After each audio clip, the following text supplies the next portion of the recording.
ونستغفره ونؤمن به ونتوكل عليه ونعوذ بالله من شرور أنفسنا ومن سيئات أعمالنا من يهده الله فلا مضل له ومن يضلل فلا هادي له وأشهد أن لا إله إلا الله وحده لا شريك له وأشهد أن محمدا عبده ورسوله أما بعد فإن خير الحديث كتاب الله وخير الهدي هدي محمد صلى الله عليه وسلم وشر الأمور محدثاتها وكل محدثة بدعة وكل بدعة ضلالة وكل ضلالة في النار. أعوذ بالله من الشيطان الرجيم. بسم الله الرحمن الرحيم. ألم نشرح لك صدرك ووضعنا عنك وزرك الذي أنقض ظهرك ورفعنا لك ذكرك فإن مع العسر يسرا إن مع العسر يسرا فإذا فرغت فانصب وإلى ربك فارغب.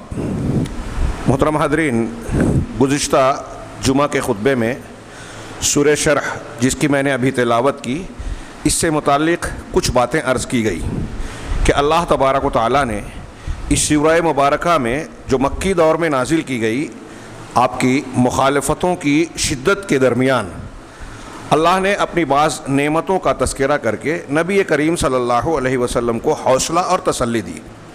فرمایا کہ کیا ہم نے آپ کے سینے کو کھول نہیں دیا. اس کی تشریح اور اس کا مقام پچھلے ہفتے بیان کرنے کی کوشش کی گئی کہ ایمان کے بعد اس دنیا میں سب سے قیمتی دولت شرح صدر ہے. جناب محمد رسول اللہ صلی اللہ علیہ وسلم کو جس طریقے سے شرح صدر حاصل ہوا، اس دنیا میں کسی اور کو نہیں. اس میں آپ کا سینہ چاک کر کے ایمان اور نور سے بھر دینا، صاف کرنا، یا پھر ایمان معرفت نور سے بھر دینا، یہ بھی معنی داخل ہے. اور اس کا وسیع معنی یہ ہے کہ اللہ کے نبی صلی اللہ علیہ وسلم کو وہ ساری خوبیاں، صلاحیتیں عطا کی گئیں جس کے ذریعے سے آپ تبلیغ رسالت کی ذمہ داری کو بخوبی نبھا سکتے تھے، دعوت کے راستے میں آنے والی مشکلات کا سامنا کر سکتے تھے. لہٰذا ہم نے اشارتاً یہ جانا پچھلے ہفتہ کہ نبی کریم صلی اللہ علیہ وسلم نے صبر و ثبات، حلم و بردباری، طاقت و قوت کے بعد معاف کر دینے کے جو اخلاق کا مظاہرہ کیا، وہ دنیا میں اس کی مثال کسی اور شخصیت میں ہمیں نظر نہیں آتی. یہ ساری صلاحیتیں، عقیدے، اللہ تبارک و تعالیٰ پر توکل، بھروسہ، امید، خوف، رجا، اور پھر اس کے بعد اچھے عظیم الشان اخلاق کے معاملات سارے کے سارے شرح صدر کے معنی میں داخل ہیں. اللہ تعالیٰ نے فرمایا کہ ہم نے آپ کے سینے کو نہیں کھولا. کیا؟ وَوَضَعْنَا عَنْكَ وِزْرَكَ، اور آپ کے بوجھ کو، گناہ کا جس کے معنی کی تشریح پچھلے ہفتے بیان کی گئی، یا وہ احساس ذمہ داری جو آپ کو لاحق تھا کہ میں اپنی ذمہ داری نہیں نبھا پا رہا ہوں یا جیسی ہونی چاہیے نہیں، یہ آپ کا احساس تھا. ہاں، ہم نے آپ کے اس بوجھ کو کم کر دیا. اس میں یہ اشارہ ہے کہ ایک غلطی یا ذمہ داری کو نہ نبھانے کا احساس مومن کے لیے پریشان کن ہوتا ہے اور ہونا چاہیے. اور یہ بھی معلوم ہوا کہ گناہ انسان کے لیے ہم، غم اور تکلیف، صدمے کی سب سے بڑی وجہ ہے. ہمارے لیے جس کو ہم ٹینشن کہتے ہیں، سب سے بڑی ٹینشن کی چیز ایک بندہ مومن ہونے کی حیثیت سے یہ ہونا چاہیے کہ ہم گنہگار ہیں.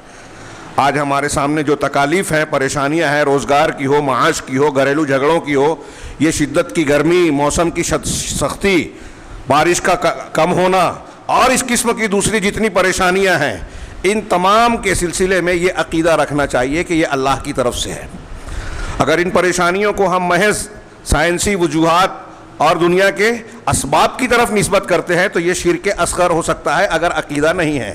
جیسے ان لوگوں نے کہا کہ بارش فلاں ستارے سے ہوئی، اللہ کے رسول نے فرمایا کہ اللہ تعالیٰ کہتا ہے کہ جن لوگوں نے یہ کہا کہ ستارے کی وجہ سے بارش ہوئی، انہوں نے ستارے پر ایمان رکھا، اللہ کا انکار کیا، کفر کیا. ایسے ہی اگر گرمی کی شدت، پریشانی، ہم صرف سائنسی وجوہات اور یہ سب بیان کرتے ہیں کہ سیاسی پالیسی کی وجہ سے ہم کو یہ پریشانی ہے، معاشی تنگی ہے، کساد بازاری ہے، مندی ہے، فلاں ہے، تو ہم ایک طریقے سے شرک اصغر کا ارتکاب کر رہے ہیں. اللہ تبارک و تعالیٰ کے جناب میں بندے کو ہمیشہ یہ محاسبہ کرتے رہنا چاہیے، جیسے نبی کریم صلی اللہ علیہ وسلم کا یہ کردار ہمیں نظر آ رہا ہے. اللہ کے نبی کو یہ جو نعمتیں عطا کی گئی، اس میں ہمارے اور آپ کے لیے درس ہے کہ ہم دعوت و تبلیغ کے راستے میں کس طریقے سے چلیں، کون سے اخلاق و کردار کو اختیار کریں. میں نے پچھلے ہفتے یہ بیان کرنے کی کوشش کی تھی کہ شرح صدر نبی کریم صلی اللہ علیہ وسلم کو دیا گیا آپ کو کار رسالت نبھانے کے لیے. لہٰذا اگر کوئی شخص دعوت و تبلیغ کا کام کرتا ہے تو اسے سب سے پہلا کام یہ کرنا چاہیے کہ دین ایمان کی معرفت حاصل کرے، عقیدے اور منہج کو سمجھے، ایمان کے سلسلے میں اپنے سینے کو کھولنے کے لیے جو جو کوشش وہ کر سکتا ہے کرے، اور پھر احساس ذمہ داری رکھے. وَرَفَعْنَا لَكَ ذِكْرَكَ، اللہ تعالیٰ نے أَلَمْ نَشْرَحْ لَكَ صَدْرَكَ وَوَضَعْنَا عَنْكَ وِزْرَكَ الَّذِي أَنْقَضَ ظَهْرَكَ، وہ بوجھ ہم نے آپ سے ہلکا کر دیا، ہٹا دیا، جس نے آپ کی کمر توڑے رکھی تھی، یعنی آپ کو بہت پریشان کر رکھا تھا. آگے اللہ نے فرمایا وَرَفَعْنَا لَكَ ذِكْرَكَ. آج کے خطبے میں میں اسی پر تھوڑی سی تفصیل بیان کرنا چاہتا ہوں کہ اللہ تبارک و تعالیٰ نے تیسرا انعام کا جو ذکر کیا اس سورہ مبارکہ میں کہ ہم نے آپ کے ذکر کو بلند کیا، نبی کریم صلی اللہ علیہ وسلم کے ذکر کو بلند کیا. یہ چند صورتیں، پورا قرآن ہی دیکھ لیں اور اس کو اگر غور سے آپ دیکھیں تو اس میں نبی کریم صلی اللہ علیہ وسلم کی حیات طیبہ، آپ کا کردار، آپ کی شخصیت، آپ کا اخلاق سمٹا ہوا ہے. قرآن سیرت کی سب سے جامع کتاب ہے، اللہ کا کلام بھی ہے اور نبی کریم صلی اللہ علیہ وسلم کی سیرت طیبہ بھی ہے. اور براہ راست جہاں آپ کو خطاب کر کے آپ کی شخصیت پر روشنی ڈالی گئی وہ تو واضح ہے. جو دوسری تعلیمات ہے آپ ان تعلیمات کا زیتا داغتا نمونہ تھے، یہ آپ سنتے رہتے ہیں. اللہ نے فرمایا کہ ہم نے آپ کے ذکر کو بلند کیا، وَرَفَعْنَا لَكَ ذِكْرَكَ، آپ کے لیے آپ کے ذکر کو بلند کیا. بہت لمبی چوڑی تفصیل اس میں پیش کی جا سکتی ہے. نبی کریم صلی اللہ علیہ وسلم کے ذکر کی بلندی حصی طور پر بھی ہے جو ہم محسوس کر سکتے ہیں، معنوی طور پر بھی ہے. حصی طور پر ہم دیکھتے ہیں کہ جب بھی اذان دی جاتی ہے، اقامت کہی جاتی ہے تو اشہد ان لا الہ الا اللہ، اللہ کے الوہیت کی گواہی کے ساتھ اشہد ان محمد رسول اللہ، محمد الرسول اللہ صلی اللہ علیہ وسلم کی رسالت کی گواہی بھی دی جاتی ہے.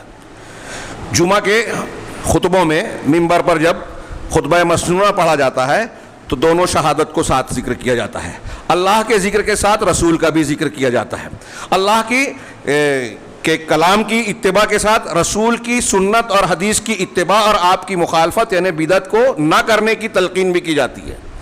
قرآن میں بار بار اللہ تبارک و تعالیٰ نے اپنی اطاعت کے ساتھ رسول کی اطاعت کا بھی حکم دیا، اپنی مخالفت اور نافرمانی کے ساتھ رسول کی نافرمانی سے بھی منع کیا. نکاح کا خطبہ پڑھا جائے یا کوئی اہم امور کے وقت اللہ کا کلمہ پڑھا جائے، اللہ کے نبی صلی اللہ علیہ وسلم کا ذکر ہوتا ہے. یہاں تک کہ ایک آدمی اگر اسلام میں داخل ہو رہا ہے تو اس کے لیے بھی شہادت الوہیت، اللہ کی توحید کی شہادت کے ساتھ محمد صلی اللہ علیہ وسلم کی رسالت کی گواہی دینا ضروری ہے. اسلام میں داخلہ بھی اسی کے ذریعے سے ہوتا ہے. پھر اس کے علاوہ معنوی طور پر آپ دیکھیں اللہ کے نبی صلی اللہ علیہ وسلم کا تذکرہ اور ذکر پچھلی کتابوں میں بھی ہے، توریت میں، انجیل میں، یہاں تک کہ ویدوں میں بھی ہے. ویدوں میں کیوں ہے، کیسے ہے، یہ ایک تفصیل کا مقام ہے، وہ آسمانی کتاب نہیں ہے.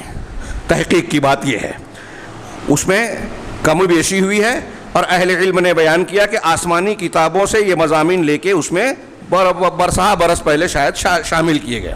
تو دیگر مذہبی کتابوں میں بھی آپ کی نشانیاں، آپ کا تذکرہ موجود ہے. خود قرآن کہتا ہے وَإِنَّهُ ذِكْرُكَ، کیا ہے کہ یہ قرآن جو ہے آپ کا اور آپ کے اہل و عیال کا اور آپ کی قوم کا ذکر ہے، اور قوم کا ذکر بھی آپ ہی کے ذکر کے جڑا ہوا ہے. قرآن اللہ تبارک و تعالیٰ کی وحی ہے. اب اس کتاب میں بھی آپ دیکھیے کہ کئی جگہ پہ یا ایھا الرسول، یا ایھا النبی، یا ایھا المدثر، یا ایھا المزمل، آپ کی رسالت کے ذریعے، نبوت کے ذریعے یا آپ کی کسی صفت کے ذریعے آپ کو خطاب کیا گیا.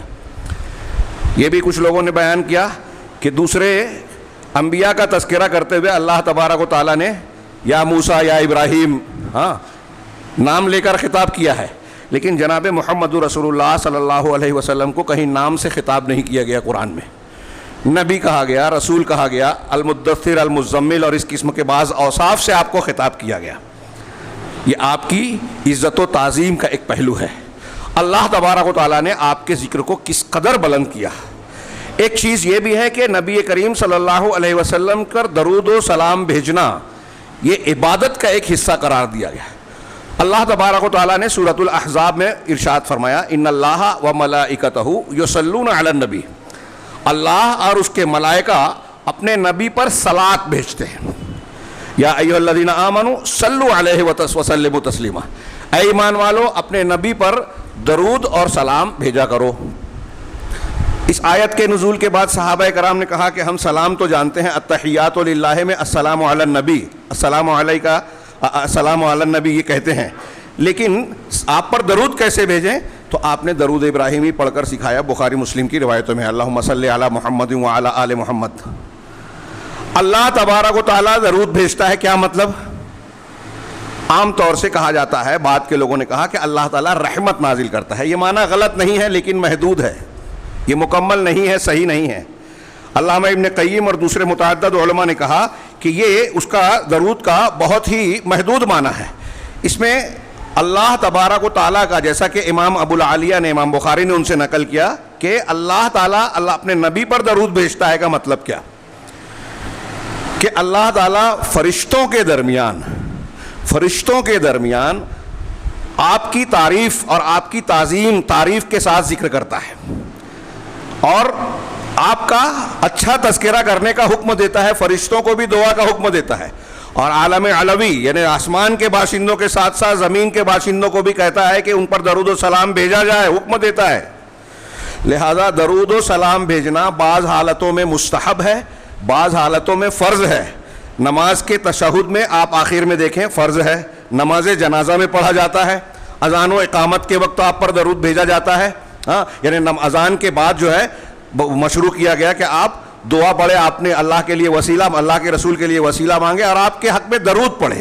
جو یہ کرے گا اس کو قیامت کے دن اللہ کے نبی صلی اللہ علیہ وسلم کی سفارش نصیب ہوگی. اذان کے بعد، اذان کے پہلے نہیں. اذان کے پہلے بدعت بھی ہے، گناہ ہے اور اللہ کے رسول کی مخالفت ہے، اور وہ بھی بعد والا بھی بلند آواز سے نہیں، دل میں پڑھنا ہے، جیسا کہ اللہ کے نبی صلی اللہ علیہ وسلم اور صحابہ کرام کا عمل تھا، جیسا کہ آج کل لوگ کرتے ہیں. نماز اذان سے پہلے، نماز کے بعد، اور مائک پر چیخ کر جو ہے فجر کی اذان کے بعد جو ہے، فجر کی نماز کے بعد جو ہے نعت اور فلاں پڑھتے ہیں. اللہ کے نبی صلی اللہ علیہ وسلم کی تعریف و توصیف کو جب عبادت مانا گیا ہے تو عبادت ویسے ہی کی جائے گی جیسے اللہ اور رسول نے بتایا. نماز ہم اپنے طور پہ نہیں پڑھتے، اللہ اور رسول کے بتائے ہوئے طریقے کے مطابق پڑھتے ہیں. اب جب درود و سلام بھی عبادت ہے تو جس مقام پر بتایا گیا اور جس طریقے سے بتایا گیا ویسے ہی پڑھا جائے گا. جمعہ کے دن زیادہ سے زیادہ درود پڑھا جائے. اس کی فضیلت کیا ہے؟ اس کی بہت ساری روایتیں ہیں. 2-3 روایتوں کا صرف سرسری ذکر کروں. صحیح مسلم کی ایک روایت ہے کہ اللہ کے نبی صلی اللہ علیہ وسلم نے فرمایا من صلی علی واحدۃ صلی اللہ علیہ عشرا، جو مجھ پر ایک مرتبہ درود بھیجے گا، ایک مرتبہ صلی اللہ علیہ وسلم ایک مرتبہ کہے گا، اللہ تعالیٰ اس کے بدلے میں اس پر 10 رحمتیں نازل کرے گا. 10 مرتبہ اس پر درود صلات نازل کرے گا. ایک دوسری روایت ہے ابی بن کعب رضی اللہ تعالیٰ عنہ کہتی ہے، صحیح مسلم کی حدیث تھی، اور یہ جو پڑھنے جا رہا ہوں ترمذی، حاکم وغیرہ کی ہے، جسے امام ترمذی نے حسن، علامہ البانی اور دوسرے علماء نے صحیح کہا ہے. کہتے ہیں کہ ایک صحابی ابی بن کعب کہتے ہیں کہ اللہ کے رسول، میں نے کہا ہے اللہ کے رسول انی اکثر الصلاۃ علیکہ، میں آپ پر درود صلات بہت بھیجتا ہوں، فکم اجعل لک من صلاتی، تو میں کتنا درود آپ پر بھیجوں؟ پوچھا، آپ نے جواب دیا فقال ما شئت، جو آپ چاہو، جتنا چاہو. قال قلت الربع، انہوں نے کہا کہ کیا میں چوتھائی حصہ اپنے ذکر کا چوتھائی حصہ بیان کروں، 1/4؟ تو آپ نے کہا تم جو چاہو.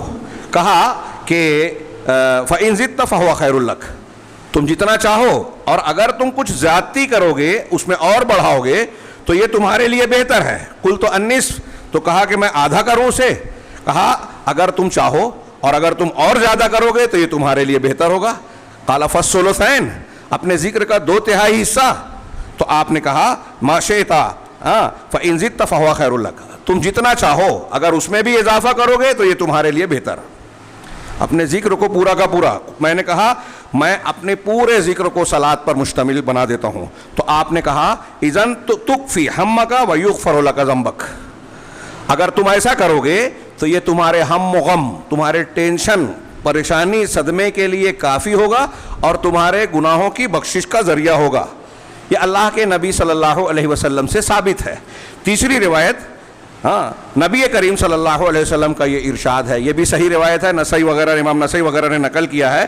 آپ نے فرمایا کہ من صلی علیہ من امتی صلاۃ مخلصا من قلبی, جو شخص میری امت کا کوئی فرد اگر اپنے دل کے اخلاص کے ساتھ, شرط یاد رکھیں کہ دل کے اخلاص کے ساتھ مجھ پر ایک درود بھیجتا ہے, ایک درود, صلی اللہ علیہ بہا 10 صلوات, اللہ تعالیٰ اس کے بدلے میں 10 صلوات, 10 رحمتیں نازل فرمائے گا.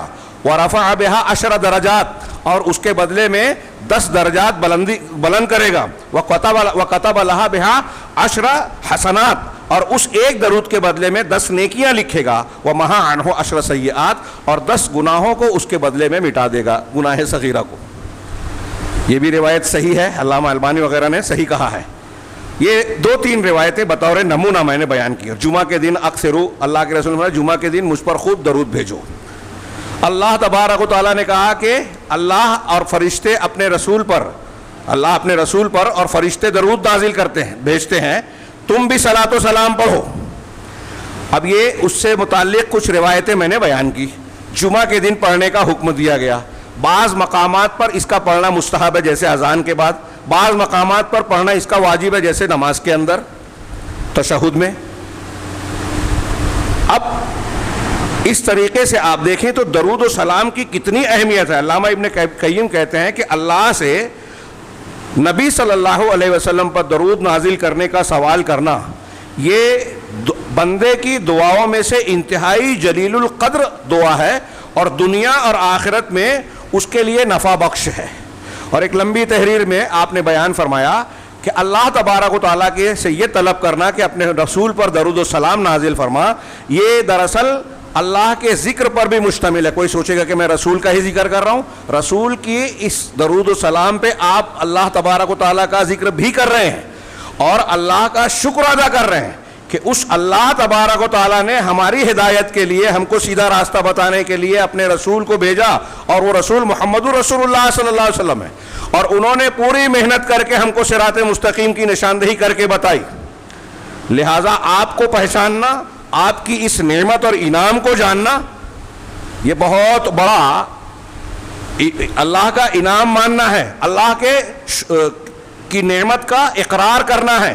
ایسے ہی جیسے اللہ تعالیٰ کے اسماء و صفات کا اور اللہ کی ذات کی معرفت حاصل ہوتی ہے, اس کا علم حاصل ہوتا ہے, اور اس کی وجہ سے ایمانیات پیدا ہوتی ہے, ایسے ہی نبی کریم صلی اللہ علیہ وسلم کی معرفت, آپ کی شخصیت کو اللہ تعالیٰ نے ہمارے لیے ہدایت و نمونہ بنایا.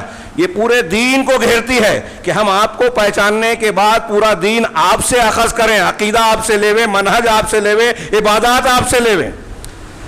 اور جب ایسا کریں گے تو گویا ہم اللہ تبارک و تعالیٰ کی اس نعمت کی قدردانی کر رہے ہیں.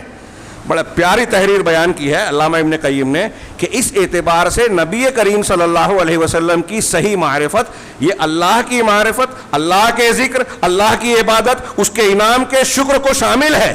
لہٰذا یہ بہت ہی اہم اور جلیل القدر عبادت ہے. اب یہاں میں ایک اہم نقطہ بیان کرنا چاہتا ہوں. درود و سلام کی ہمارے ہاں جو لوگ بڑی فضیلت بیان کرتے ہیں اور پھر اس کو اختیار کرنے میں صرف سنت ہی نہیں بدعات کا ارتکاب کرتے ہیں. اذان کے بعد والی کو چھوڑ کر اذان سے پہلے بھی پڑھتے ہیں, نعت کی شکل میں آواز بلند مائک اور لاؤڈ اسپیکر پر چیخ کر چلاتے ہیں, بیان کرتے ہیں. اگر انہیں روکا جائے, سمجھایا جائے تو کہتے ہیں کہ یہ اللہ کے رسول وسلم کے درود و سلام کے مخالف ہیں. اہل الحدیث اور محدثین دنیا میں سب سے زیادہ رسول اللہ صلی اللہ علیہ وسلم پر درود بھیجتے ہیں. جب حدیث پڑھتے ہیں, پڑھاتے ہیں, اسی کا ذکر کرتے ہیں, آپ کی سنتوں پر چلنے کی کوشش کرتے ہیں, تو جب آپ کا نام لیتے ہیں تب آپ پر درود بھیجتے ہیں. یہ فرض ہے. آپ کا جب بھی نام لیا جائے تو صلی اللہ علیہ وسلم یا صلاۃ و سلام علیہ اس طرح کے الفاظ کہا جائے. ہمیں جو کلمہ آیا یہاں یہ بھی ذکر کر دوں کہ ہمارے یہاں جو کہتے ہیں صلاۃ و سلام علیہ کا یا رسول اللہ, یہ کہنا ناجائز ہے. ایک تو یہ صیغہ ثابت نہیں ہے, دوسرا یہ کہ یہ کہنے والے جو لوگ ہمارے یہاں پائے جاتے ہیں وہ یہ عقیدہ رکھتے ہیں کہ رسول اللہ صلی اللہ علیہ وسلم بذات خود اسے سن رہے ہیں, آپ حاضر و ناظر ہیں. علیہ کا کہتے ہیں, آپ پر ہے اللہ کے رسول درود و سلام ہو. یہ کہتے ہوئے وہ عقیدہ رکھتے ہیں کہ آپ موجود ہیں, آپ سن رہے ہیں. یہ شان صرف اللہ کی ہے. یہاں میں جو درود و سلام کے ذریعے سے اللہ کے رسول صلی اللہ علیہ وسلم پر درود و سلام بھیجنا, آپ کے لیے برکت کی دعا کرنا ہے نا. ہم پڑھتے ہیں اللہم صلی علی محمد وعلی آل محمد کما صلیت علی ابراہیم وعلی آل ابراہیم انک حمید مجید. پھر اس کے بعد اللہم بارک علی محمد, برکت دے. تو درود کا معنی میں نے بتایا کہ اللہ کی طرف سے جب ہو تو اللہ تعالیٰ کا فرشتوں کے درمیان, اپنے مقربین کے درمیان اللہ کے رسول کی تعریف کرنا, آپ پر رحمتیں نازل کرنا, آپ کی بخشش کرنا, آپ کے درجات کو بلند کرنا اور آپ کے مقام اور عزت کو قائم و برقرار رکھنا, یہ ساری چیزیں اللہ کی طرف سے درود کے معنی میں شامل ہیں. صرف رحمت نہیں, اور یہ ساری چیزیں اللہ کی رحمت کا حصہ ہی ہے. اور پھر دوسرا, فرشتوں کی طرف سے درود, فرشتوں کا اللہ کے رسول کے لیے دعا کرنا. ہاں, اور برکت کے معنی کیا ہوتا ہے؟ برکت کے معنی میں دوام, کسی نعمت کو دوام حاصل ہو, اس میں زیادتی حاصل ہو.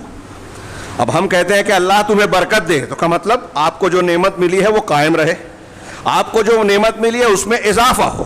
تو جب ہم اللہ کے رسول صلی اللہ علیہ وسلم کے لیے کہہ رہے ہیں کہ اللہ تعالیٰ برکت دے, وبارک علی محمد وعلی آل محمد کما بارکت علی ابراہیم کہتے ہیں, تو مطلب اللہ کے نبی صلی اللہ علیہ وسلم کو جو حیثیت, جو مقام, آپ کی دعوت کو جو قبولیت ملی ہے, دنیا کے لوگوں میں جو عزت ملی ہے, اس میں تو برکت دے. رفعنا لک ذکرک کے معنی میں ایک چیز یہ رہ جائے گی, شاید میں یہیں ذکر کر دوں کہ اللہ کے نبی صلی اللہ علیہ وسلم کے ذکر کو بلند کرنے کے معنی میں یہ ساری چیزیں شامل ہے. اور غیر مسلموں کی زبان پر بھی اللہ تبارک و تعالیٰ نے آپ کی تعریف و توصیف جاری کی. آپ کی بعثت سے لے کر آج تک دنیا میں غیر مسلموں کی اگر آپ فہرست جمع کریں تو کئی جلدوں پر مشتمل موٹی موٹی کتابیں تیار ہو جائے گی صرف ناموں پر, جو جناب محمد رسول اللہ صلی اللہ علیہ وسلم کی شخصیت, آپ کی سیرت اور آپ کے اخلاق سے متاثر ہوئے, چاہے ایمان نہ لائے ہوں. میں نے کئی مرتبہ ذکر کیا, ایک عالم مصر کے آپ غالباً ہیں شیخ خلیل یاسین, انہوں نے محمد عند علماء الغرب نامی کتاب لکھی کہ محمد صلی اللہ علیہ وسلم مغربی علماء کے نزدیک, اس میں کم و بیش 250 ایسے یہود اور نصارہ کے علماء کا, اہل علم کا ذکر کیا ہے جنہوں نے دنیا میں نبی کریم صلی اللہ علیہ وسلم کی شخصیت پر, سیرت پر کتاب لکھ کر شہرت حاصل کی. کتابیں بہت لکھی, شہرت نہیں ملی. محمد صلی اللہ علیہ وسلم پر جب کتاب لکھی تو ان کو شہرت ملی. کوئی کہتا ہے کہ اس دنیا کے عظیم الشان مائیکل ہارٹ کی دی 100 آپ جانتے ہیں, بار بار تذکرہ اہل علم کرتے ہیں, 100 بڑے آدمی, دی 100 جو لکھی, عیسائی ہوتے ہوئے پہلا ذکر محمد صلی اللہ علیہ وسلم کا کیا, اور اس کی وجہ بھی بتائی, جس میں سے ایک وجہ یہ بتائی کہ آپ پوری انسانی تاریخ کی واحد شخصیت ہے جس نے تاریخ کا دھارا موڑ دیا. انسانیت اور انسانی زندگی پر جیسی تاثیر آپ کی ہے کسی اور کی نہیں. یہ کون کہہ رہا ہے؟ غیر مسلم. ہاں, بعض غیر مسلموں نے, یورپین نے کہا کہ دنیا کے مسائل کا حل اگر کوئی کر سکتا ہے تو وہ جناب محمد رسول اللہ صلی اللہ علیہ وسلم کر سکتے ہیں. آج کل جو دنیا میں بگاڑ ہے ہمارے سماج میں, معاشرے میں, دیکھیے کئی مسائل ایسے ہیں کہ ہم خود کہتے ہیں کہ ہم حل نہیں کر سکتے. صحیح بات میں ہمارے بس کی بات نہیں ہے. مسائل ہیں, مسائل کا شعور بھی ہے, ادراک ہے, لیکن حل نہیں کر سکتے. ایسے حالات کو دیکھ کر بعض لوگ یہ کہتے ہیں کہ ان حالات میں اصلاح کسی پیغمبر کے لیے ہی ممکن ہے, غیر پیغمبر کے لیے نہیں. ان کی یہ بات آدھی صحیح ہے آدھی غلط. یہ صحیح ہے کہ پیغمبر کے لیے ممکن ہے, اور غلط اس اعتبار سے ہے کہ اللہ کے نبی جناب محمد رسول اللہ صلی اللہ علیہ وسلم کی پیغمبری دنیا میں موجود ہے صاف و شفاف شکل میں. آپ کی تعلیمات اللہ تعالیٰ نے محفوظ رکھی ہے, اگرچہ بہت ساری ضعیف اور موضوع من غلط روایتیں پیش کی گئی ہیں, آپ کی طرف منسوخ کی گئی ہیں, لیکن چھانٹ چھانٹ کر محدثین اور علم حدیث کے اصولوں کے مطابق روئے زمین پر جتنے اہل الحدیث ہیں وہ چھان پھٹک کر آپ کی صحیح تعلیمات اور سیرت طیبہ, آپ کے عقیدے اخلاق کو پیش کرتے ہیں. اور وہ دنیا میں, اور یہ اللہ کا وعدہ تھا کہ ہم محفوظ رکھیں گے. رسول اللہ صلی اللہ علیہ وسلم نے پیشین گوئی کی تھی کہ میری امت کا ایک گروہ ہمیشہ حق پر قائم رہے گا, ان کے مخالفین ان کا کچھ بگاڑ نہیں پائیں گے. امام احمد کہتے ہیں کہ اگر وہ اہل الحدیث نہیں ہے تو میں نہیں جانتا وہ کون ہے. علی ابن مدینی کہتے ہیں کہ وہ اہل الحدیث ہے. امام بخاری کہتے ہیں, امام ابی مبارک کہتے ہیں, شیخ ابن باز کہتے ہیں, تمام معتبر محدثین علماء یہی کہتے ہیں کہ وہ طائفہ منصورہ اہل الحدیث کا ہے. جو اللہ کے نبی صلی اللہ علیہ وسلم کی زندگی کے ایک ایک لمحے سنتوں کو محفوظ رکھا ہے اللہ کی توفیق سے. تو یہ بھی آپ کے ذکر کو بلند کرنے کی ایک شکل ہے کہ دنیا میں کوئی انسان چاہے پیغمبر گزرے ہوں ان کو یہ شرف حاصل نہیں ہوا. گولڈ زہر مستشرق ہے جرمن کا, اسلام اور مسلمانوں سے تعصب رکھتا ہے, لیکن اس کا یہ اعتراف ہے کہ مسلمانوں نے اپنے پیغمبر کی تعلیمات اور زندگی کو محفوظ رکھنے کے لیے جو محنت کی ہے, اصول ضابطے اور فن حدیث کو بنایا ہے, دنیا میں اس کی مثال کہیں نہیں ملتی. 5 لاکھ راویان حدیث کے حالات مسلمانوں نے محفوظ کیے ہیں, جس کی بنیاد پر وہ یہ کہہ سکتے ہیں کہ کون سی حدیث صحیح ہے, کون سی حدیث صحیح نہیں ہے, قابل قبول نہیں ہے. تو اللہ تبارک و تعالیٰ نے نبی کریم صلی اللہ علیہ وسلم کے ذکر کو ایسا بلند کیا کہ دنیا کے غیر مسلم بھی آپ کی شخصیت کا, آپ کے مقام بلند کا اعتراف کرتے ہیں اور یہ مانتے ہیں کہ موجودہ دور کے مسائل کا حل آپ کر سکتے ہیں. اگرچہ بہت سارے لوگ الزام لگا رہے ہیں آج کہ اسلام اور مسلمان پریشانی ہے. اسلام اور مسلمان انسانیت اور انسانوں کے لیے پریشانی نہیں ہے, باطل کے لیے پریشانی ہے. جو جدید دور کے نظریات ہیں, افکار ہیں, باطل مذاہب ہیں, شرک اور کفر پر مشتمل دین اور ادیان ہیں, ان کو خطرہ ہے توحیدی دین سے. اور ہمارے یہاں بھی جو مسلمان کہلانے والے اہل بدعت ہیں ان کو بھی خطرہ لگتا ہے اہل سنت سے, اہل الحدیث سے. اس لیے نفرت کرتے ہیں کہ اگر ان کی سنت اور بدعت لوگ ماننے لگے تو ہمارا جو ہے کاروبار بند ہو جائے گا. یہی ڈر غیر مسلموں کو بھی ہے, لہذا وہ اسی کو نشانہ بناتے ہیں. نبی کریم صلی اللہ علیہ وسلم کی شخصیت اور آپ کی تعلیمات میں آپ لوگوں سے عرض کرنا چاہتا ہوں. آج بھی جو کہتے ہیں نا کہ پیغمبر کی تعلیم سے ہی اسلام ممکن ہے, بالکل صحیح بات ہے. بڑے سے بڑا ڈاکٹر, کلیکٹر, انجینئر, فلاں اور فلاں عہدے پر ہم خوش ہوتے ہیں, مسلمان یہ بن گیا, مسلمان وہ بن گیا. قرآن اور حدیث کی تعلیم کا ہمارے نزدیک کوئی اہم ہے, حالانکہ اسی کی بنیاد پر سماج اور معاشرے کے مسائل کی اصلاح ہوگی. اسی کی بنیاد پر قرآن و حدیث اور اہل علم کی بنیاد پر ہی, اگر وہ سچے ہیں, مخلص ہیں, پیغمبر کے سچے وارث ہیں, اسی کی بنیاد پر اصلاح ہوگی. پیغمبر کی تعلیم کے ذریعے سے ہی اصلاح ممکن ہے. اور جناب محمد رسول اللہ صلی اللہ علیہ وسلم کی تعلیمات قیامت تک لوگوں کے انسانوں کی کمر پکڑ پکڑ کر جہنم سے بچانے کی کوشش کر رہی ہے. آپ نے کہا تھا نا کہ میری مثال اور تمہاری مثال ایسی ہی ہے کہ ایک شخص نے آگ جلائی, پرندے پروانے اس پر گرے پڑ رہے ہیں, وہ ہٹا رہا ہے, روک رہا ہے, لیکن وہ مانتے ہی نہیں ہیں. ایسے ہی میں تمہاری کمر پکڑ پکڑ کر تم کو جہنم میں جانے سے روک رہا ہوں, لیکن تم ہو کے میرا ہاتھ چھڑا کر اس میں گرے جا رہے ہو. آج بھی رسول اللہ صلی اللہ علیہ وسلم کی تعلیمات ہمیں روک رہی ہیں. تو میں یہ عرض کر رہا تھا کہ جناب محمد رسول اللہ صلی اللہ علیہ وسلم کے رفع ذکر میں یہ معنی شامل ہے. میں نے کچھ روایتیں پیش کی, اس پر مستقل خطبے کی ضرورت ہے کہ درود و سلام جو بھیجا جاتا ہے یہ عبادت ہے, اس کے آداب ہیں, کہیں فرض ہے, کہیں مستحب ہے, اور بہت ساری جگہوں پر جو آج کیا جاتا ہے بدعت ہے, بدعت ہے. اب یہاں میں ان اہل بدعت سے کے تضاد کو بیان کرنا چاہتا ہوں. درود و سلام اللہ کے رسول صلی اللہ علیہ وسلم پر بھیجنا عبادت ہے اور رفع ذکر میں شامل ہے, اور یہ توحید کی بہت بڑی دلیل ہے. اس کو اچھی طرح دماغ میں بٹھا لیجئے, اور اگر ہو سکے تو ہمارے ان حضرات تک پہنچائیں جو نبی کریم صلی اللہ علیہ وسلم پر درود بھیجنے کو ایک طرف سنت کے ساتھ ساتھ بدعتی طریقے بھی اختیار کرتے ہیں, اور دوسری طرف آپ کو حاجت روا مشکل کشا مان کر پکارتے بھی ہیں, مختار کل کہتے ہیں, عالم الغیب کہتے ہیں, اور نہ جانے کیا کیا اللہ تبارک و تعالیٰ سے ملانے والے عقیدے رکھتے ہیں کہ آپ حاضر و ناظر ہیں, آپ سنتے ہیں, آپ یہ کرتے ہیں. اللہ تبارک و تعالیٰ بہت اچھی طرح سے دماغ میں بٹھائیے توحید کی دلیل.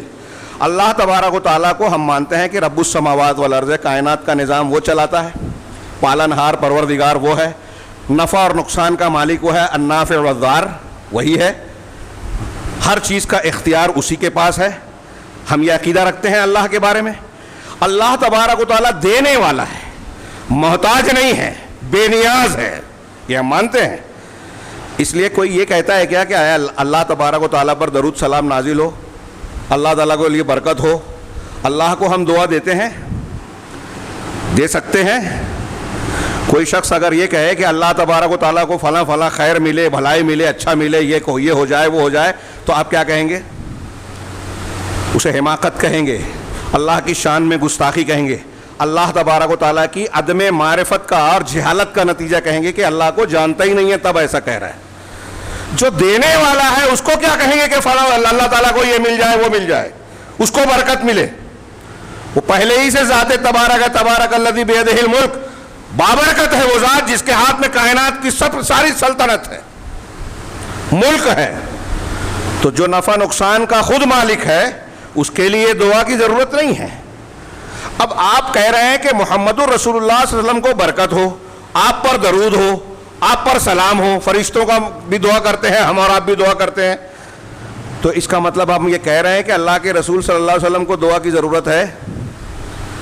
رسول اللہ صلی اللہ علیہ وسلم کو دعا کی ضرورت ہوئی نا، تب ہم کر رہے ہیں نا کہ اللہ برکت دے، آپ پر درود و سلام نازل ہو، ہماری تمام امت کی طرف سے آپ کو جزائے خیر ملے. یہ ہم دعائیں کرتے ہیں اور کرنا چاہیے، عبادت ہے. تو آپ کے لیے دعا کرنا اس بات کی دلیل ہے کہ آپ اللہ نہیں ہیں، آپ نفع اور نقصان کے مالک نہیں ہیں، آپ بھی محتاج ہیں، آپ رب السماوات والارض نہیں ہیں. اگر آپ کے اندر اللہ کے اختیارات ہوتے تو ہم آپ کے لیے دعا کرتے ہی نہیں، جیسے اللہ کے لیے نہیں کرتے اور نہیں کر سکتے، کیونکہ اللہ تبارک و تعالیٰ تمام چیزوں کا مالک ہے. جب مالک وہ ہے تو مالک کے لیے ہم کہیں گے اس کو یہ مل جائے، وہ تو پورا اختیار رکھتا ہے. اور ایک طرف آپ یہ کہتے ہیں یہ مشرکین قبر پرست حضرات کہ وہی جو مستوی عرش تھا خدا بن کر ادھر پڑا ہے مدینے میں مصطفیٰ بن کر. آپ یہ کہتے ہیں کہ محمد صلی اللہ علیہ وسلم مختار کل ہے، یعنی جو چاہتے اس کا اختیار رکھنے والے. جب آپ مختار ہیں، ہر چیز کا اختیار رکھتے ہیں، آپ ایسا کہہ رہے ہو تو بھلا بتائیے پھر آپ دعا ان کے لیے کیوں کرتے ہو؟ صلی اللہ علیہ وسلم وبارک علی محمد کیوں کہتے ہو؟ یا تو یہ بات آپ کی غلط ہے یا پھر یہ بات غلط ہے. اگر درود و سلام بھیجنا عبادت ہے اور یقیناً عبادت ہے تو آپ سے مانگنا صحیح نہیں ہو سکتا، کیونکہ آپ اللہ نہیں ہیں، آپ رب نہیں ہیں، آپ رزاق نہیں ہیں، آپ عالم الغیب والشہادہ نہیں ہیں، آپ اللہ تبارک و تعالیٰ کی کسی بھی صفت میں شریک نہیں ہیں. اللہ الگ ہے، رسول الگ ہے. اللہ خالق ہے، رسول مخلوق ہے. اللہ آقا ہے، رب ہے، الہ ہے، آپ عبد ہیں، بندے ہیں. سبحان الذی اسری بعبدہ، قرآن نے جگہ جگہ کہا کہ آپ بندے ہیں. آپ کے ذکر کو بلند کیا لیکن بندے ہی ہیں.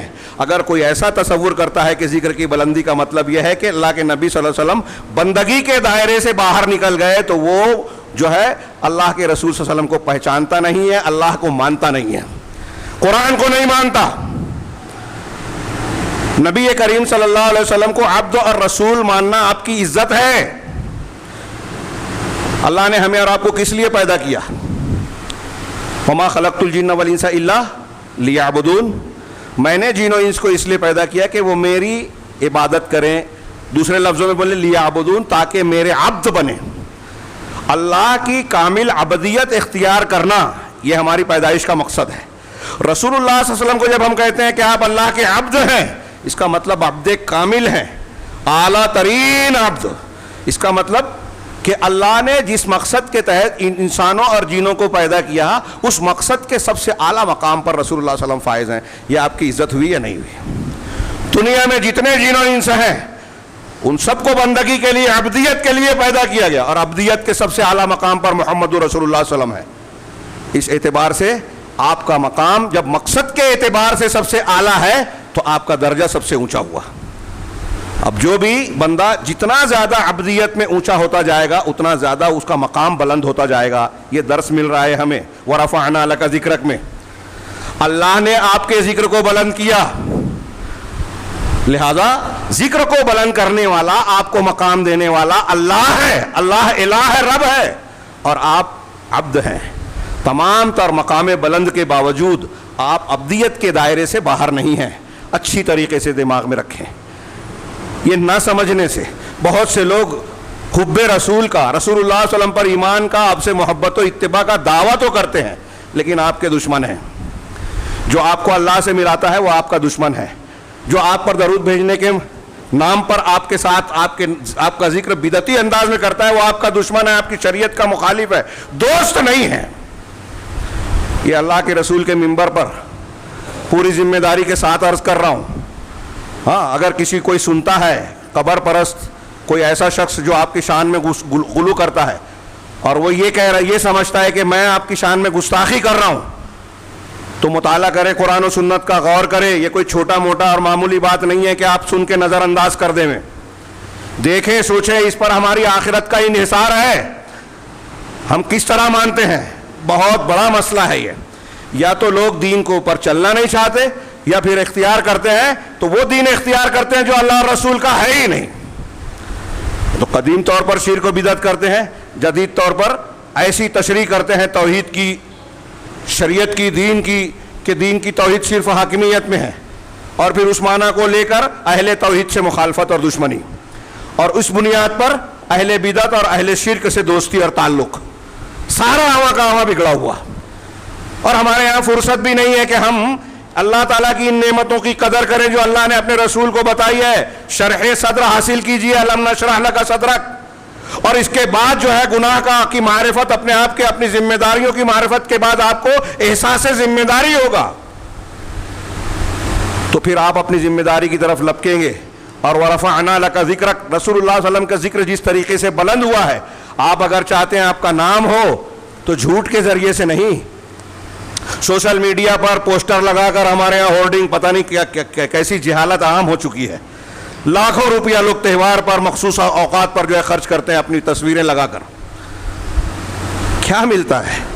کون سی آپ کو جو ہے بلندی حاصل ہو گئی اس سے؟ کسی کے دل میں فوٹو چھپنے سے کسی کے دل میں آپ عزت بنائیں گے؟ آپ کے اخلاق، ایمان اور عمل صالح سے عزت بنے گی. اللہ تعالیٰ کے پاس آپ قریب میں مقرب بنیے، پوری دنیا عزت کرے گی، دعا دے گی، فرشتے دعا دیں گے. لیکن جو صحیح راستہ ہے شرح صدر کا، رفع ذکر کا، ہم یہ سامنے ہوتے ہوئے بھی پڑھتے ہیں، ہمارے گلے سے نیچے نہیں اتر رہا ہے.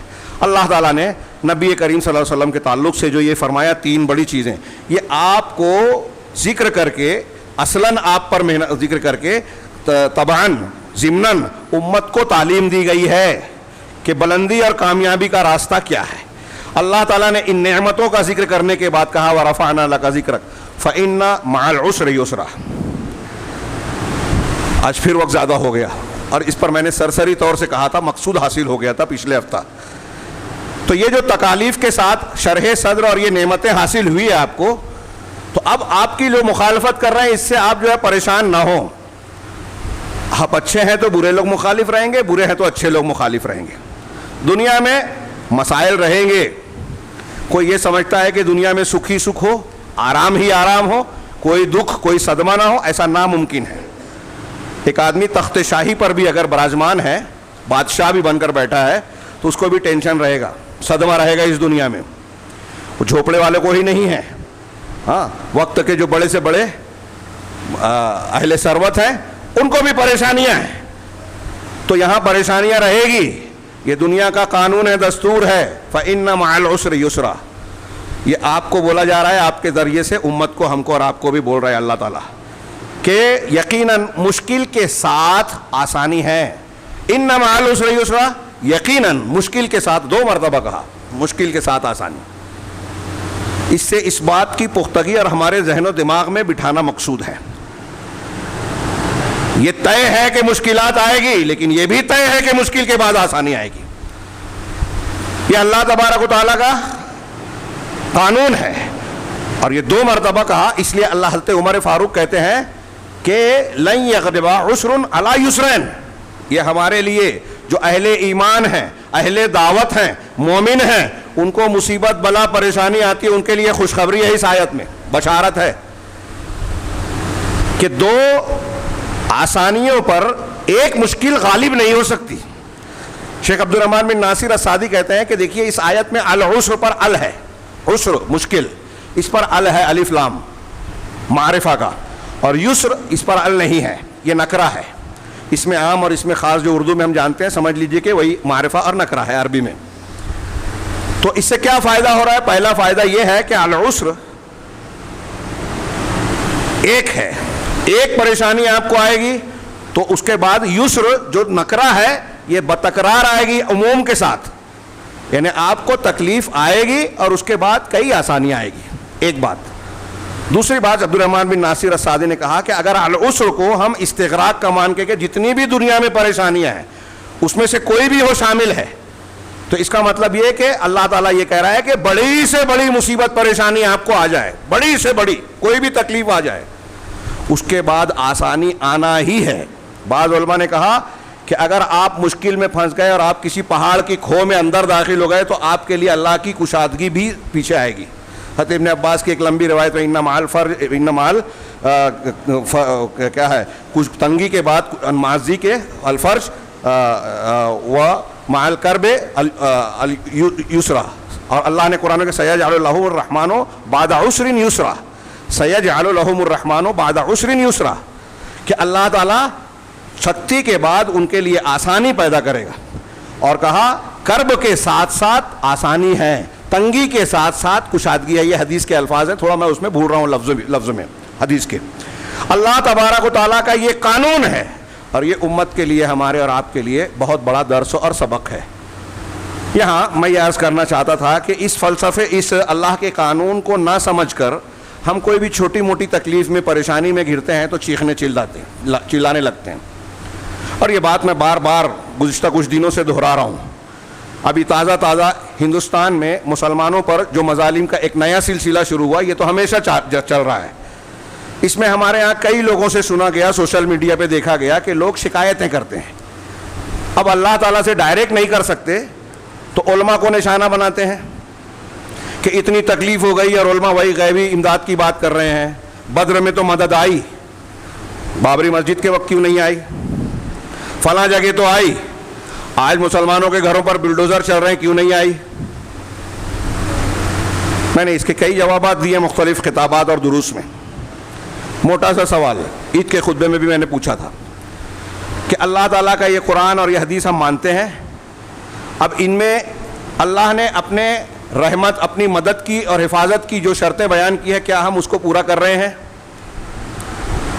اللہ تعالیٰ نے اپنے عذاب اور اپنی پکڑ اور سختیوں کے لیے جو وعیدیں سنائی ہے کہ ایسا کرو گے تو اللہ کا عذاب آئے گا، کیا ہمارے ہاں وہ پائی جاتی ہے؟ دونوں میں سے کون سی چیزیں زیادہ پائی جاتی ہیں؟ میرا خیال ہے کہ ایک عام سے عام آدمی بھی اس کا آسانی سے جواب دے دے گا۔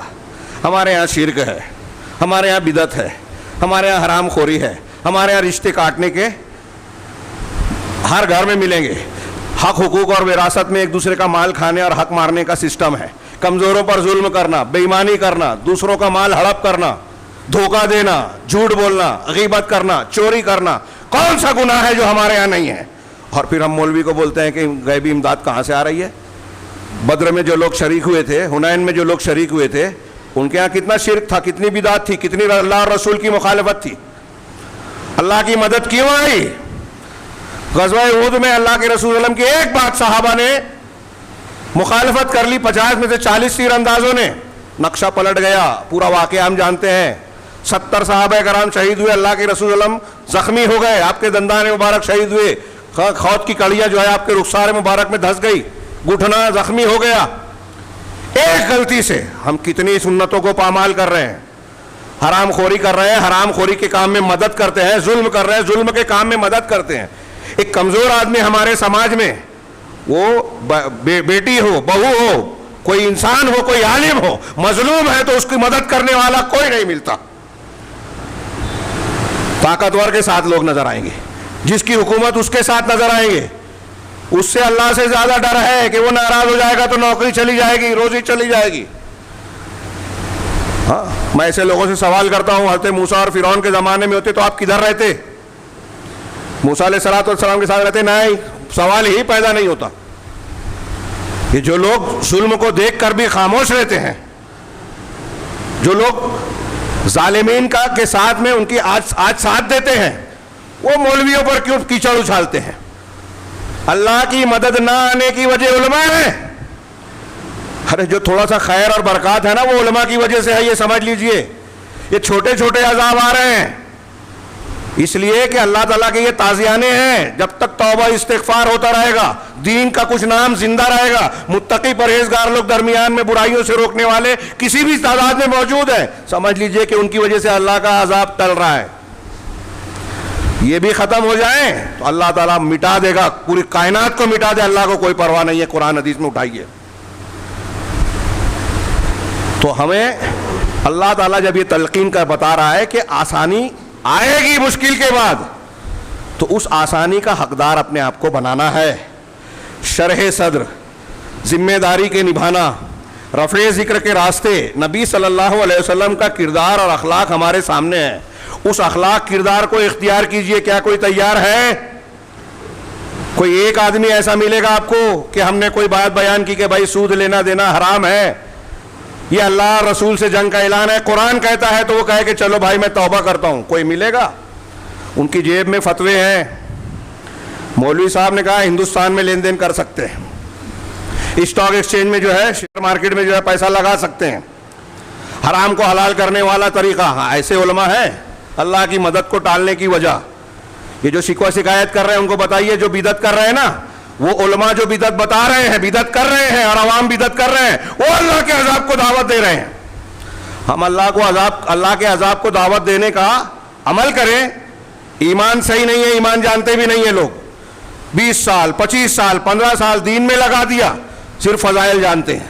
توحید کیا ہے نہیں معلوم، شرک کیا ہے نہیں معلوم، سنت اور بدعت نہیں معلوم، کون سا درود کون سی دعا ایسی ہے جو شرکیہ ہے، بس فضیلت سن لی پڑھ لیا. اللہ کے رسول صلی اللہ علیہ وسلم، حضرت آدم علیہ السلام کو نکالا گیا، اللہ کے رسول کا وسیلہ لگا کے دعا مانگی. من گڑت اور جھوٹی حدیث، قرآن حدیث کے خلاف ہے، حرام ہے. امام ابو حنیفہ بھی کہتے ہیں کہ شخصیت کا وسیلہ لگا کے دعا مانگنا حرام ہے. ماننے کو تیاری نہیں ہے. بڑے بڑے علماء بیان کر رہے ہیں کہ دعا کے فضائل میں سے ہے. تو فضائل بغیر مسائل کے نہیں آتے، مسائل سیکھنا پڑیں گے. گھر بیٹھے بیٹھے جو ہے ہم کو آسانیاں نہیں ملے گی. یہ جو میں عرض کر رہا ہوں وقت بہت زیادہ ہو گیا، اس کو اچھی طرح سمجھے. میں نے بہت کم کہا، دل چاہ رہا ہے کہ اور اس سلسلے میں کئی پہلو پر روشنی ڈالی جائے، لیکن یہ باتیں آتی رہے گی. ہاں اس پر غور کیجئے بہت سنجیدگی سے. یہ ہماری دنیا ہی کی زندگی نہیں، آخرت کی زندگی بھی اس سے جڑی ہوئی ہے.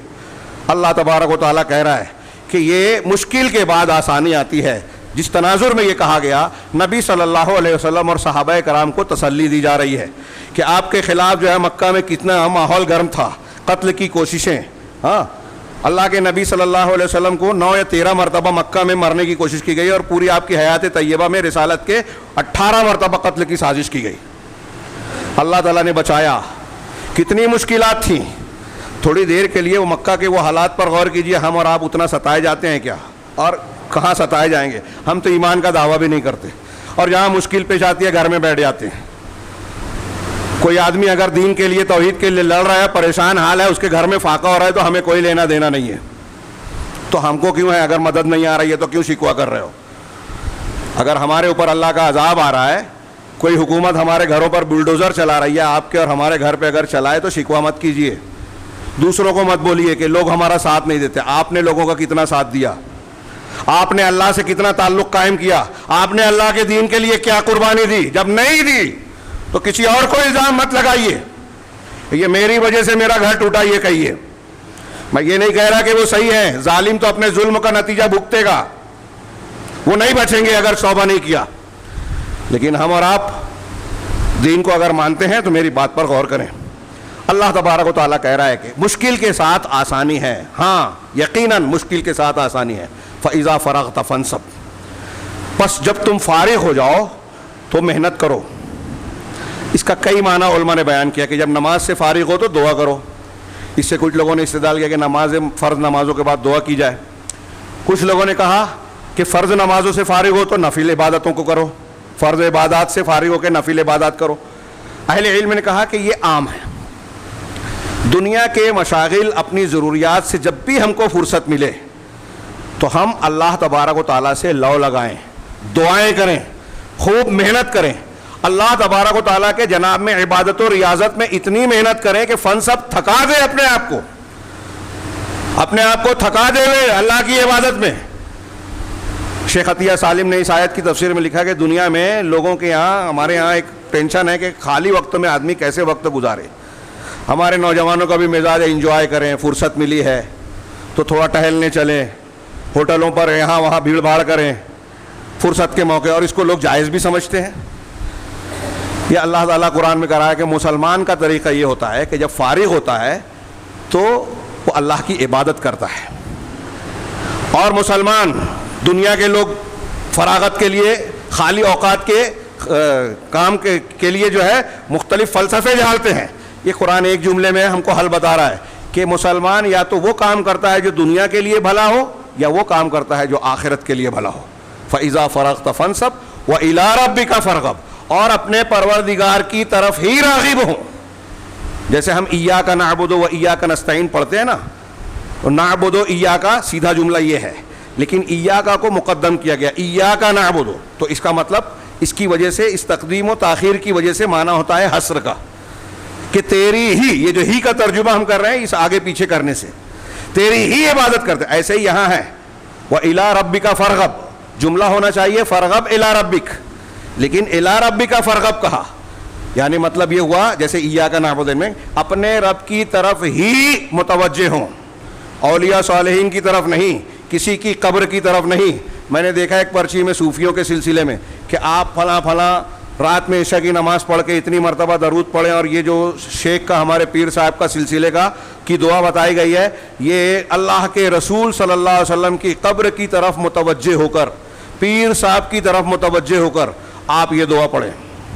اگر اللہ کے رسول صلی اللہ علیہ وسلم کی طرف, قبر کی طرف یا پیر صاحب کی طرف اس طرح متوجہ ہو کر آپ عبادت کر رہے ہیں, منبر رسول سے کہہ رہا ہوں, یہ شرک اکبر ہے.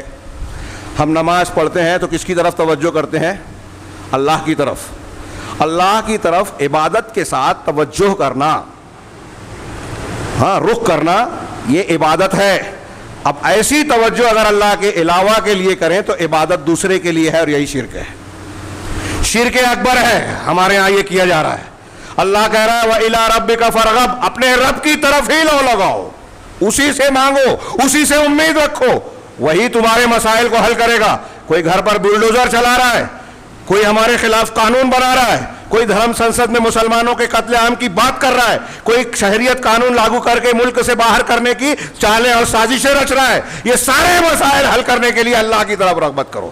اللہ تعالیٰ سے دعا ہے کہ وہ ہمیں صحیح دین و ایمان سمجھنے کی توفیق عطا فرمائے, اور اپنے رحمت اور اپنی مغفرت کے دامن میں سمیٹ کر پروردگار ہمارے مسائل کو حل کرے. اقول قولی ھذا واستغفر اللہ لکم سائر المسلمین وصلی اللہ علی نبینا محمد. بارک اللہ لنا ولکم فی القرآن المجید ونفعنا وإیاکم بالآیات والذکر الحکیم انہ تعالی جواد کریم ملک رؤوف رحیم.